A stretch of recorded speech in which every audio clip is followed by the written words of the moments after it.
Hello, it is October 2017, and we're going to continue our discussion of service to the whole versus service to self. This is the second installment, so this is going to deal with what is service to self primarily, and just kind of develop that out a bit.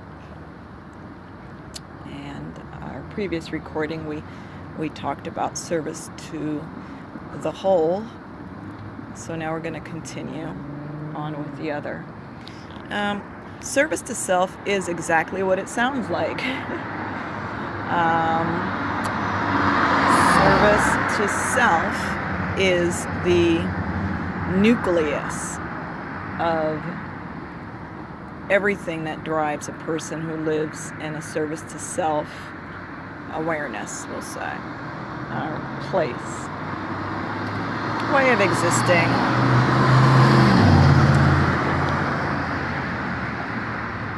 And it just basically, in a nutshell, what it means is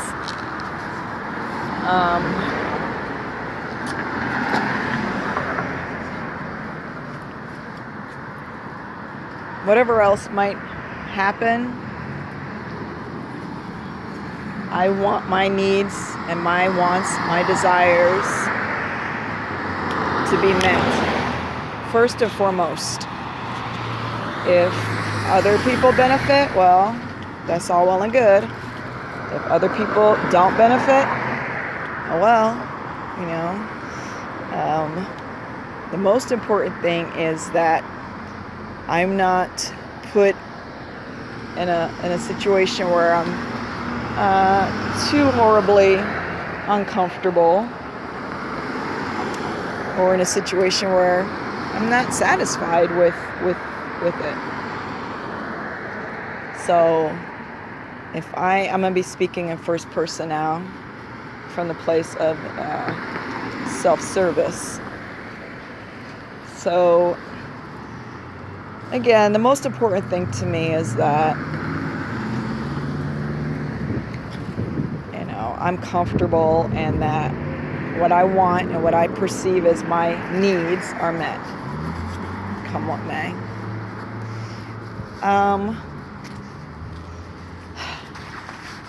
So it sounds like this person has a really bad attitude or chip on their shoulder or something, but it doesn't have to be so blatant and obvious like that.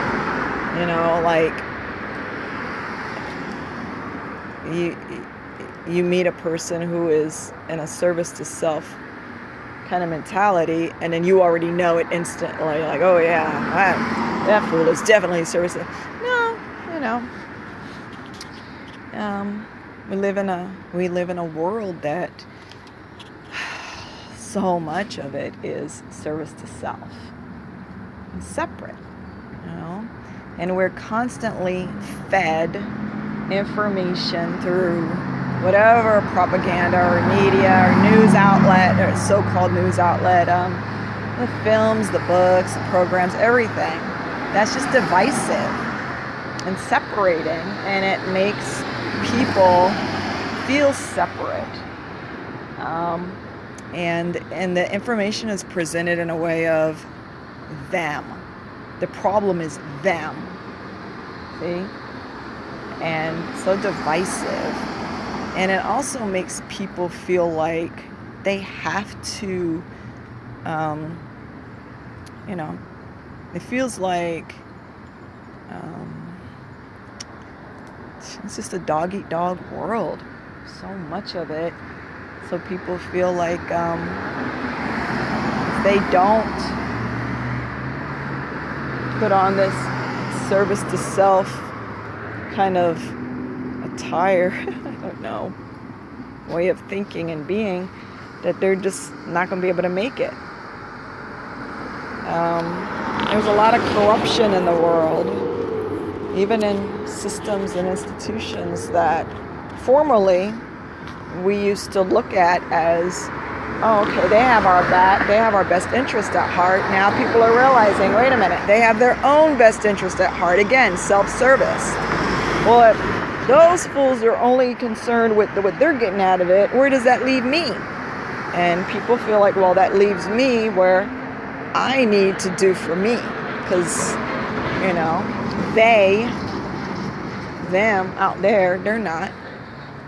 So there's reasons why many people develop this. And it's just everywhere. It's just everywhere.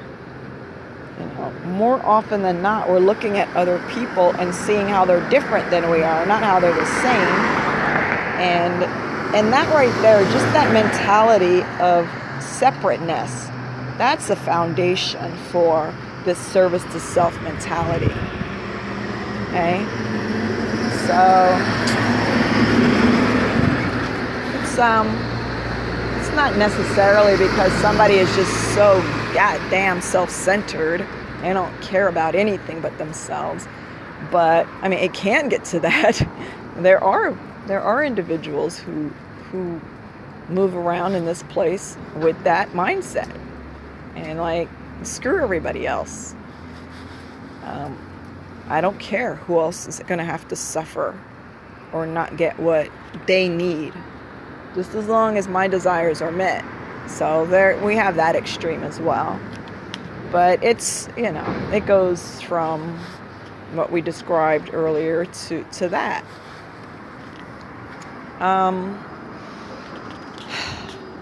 And just the I want to say the energy of the service to self in this place is so dense that even if you're not,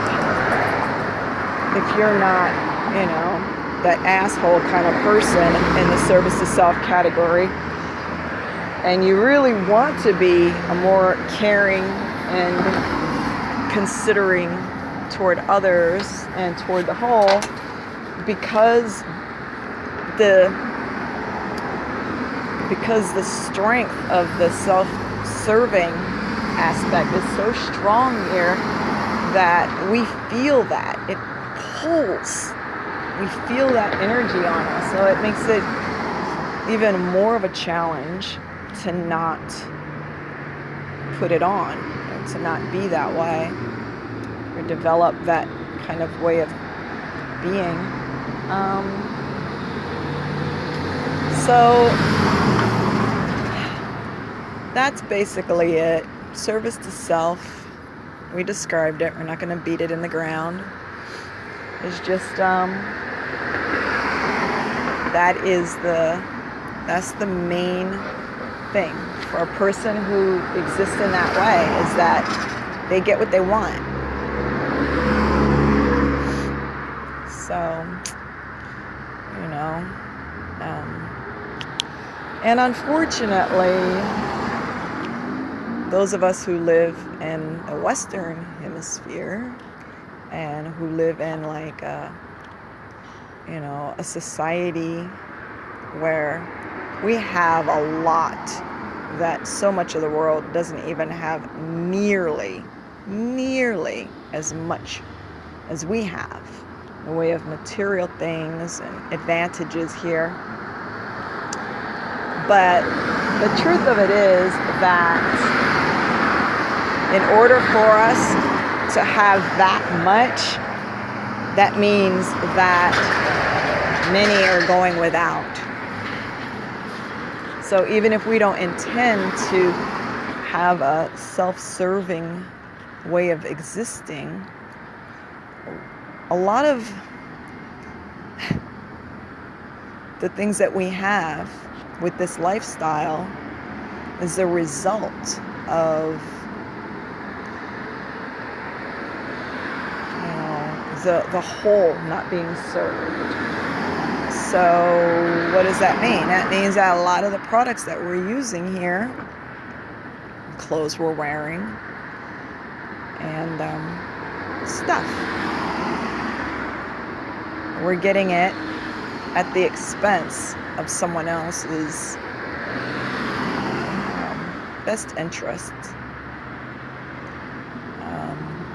The whole is suffering, in a nutshell.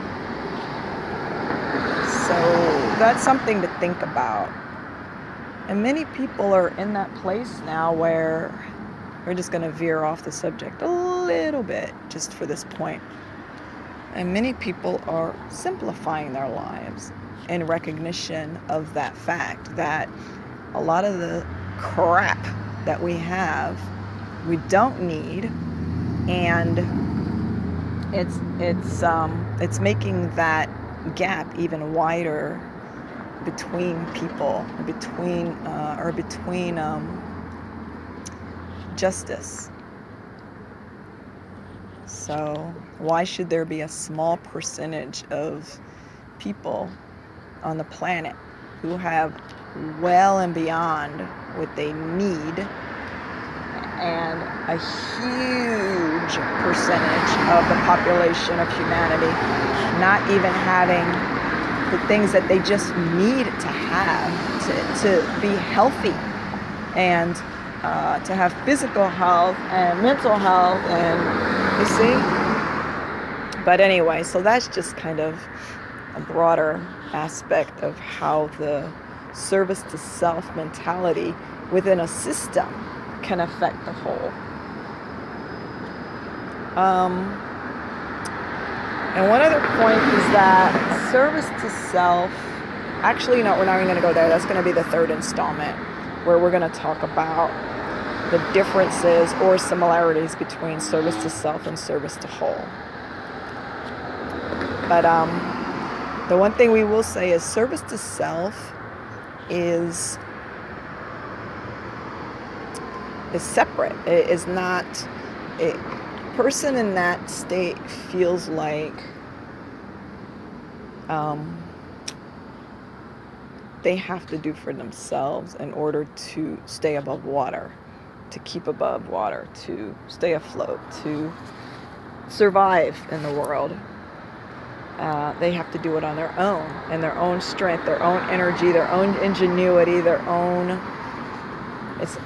strength. And that causes a lot of anxiety. A lot of people are on stress medication as they're living as separate in a world that is designed to be cooperating and living together, in harmony. Not to be all mushy about it, but that's the way we were created, to live together in balance and harmony and cooperation. And so we said in the previous installment that, for those who do exist in a service to whole kind of awareness, there is joy that comes from that. It is a joy that comes from the source, that comes from the heart of the whole. Those who are connected with that, live in harmony with that, are receiving the joy and the peace and the fulfillment and the satisfaction and the well-being. All of that comes from the heart of the whole thing. It's providing that. It's the life force behind that way of existing. And for those who are living in a service to self state, well, they don't receive that. And so that's why you'll find people who are jumping from pursuit to pursuit, from relationship to relationship, from this to that, for a quick fix, for a quick pick-me-up, feel good. And then that's short-lived and move on to the next. You see, like this Band-Aid fix of a deep wound. It's not, and it doesn't bring real joy and satisfaction in living. So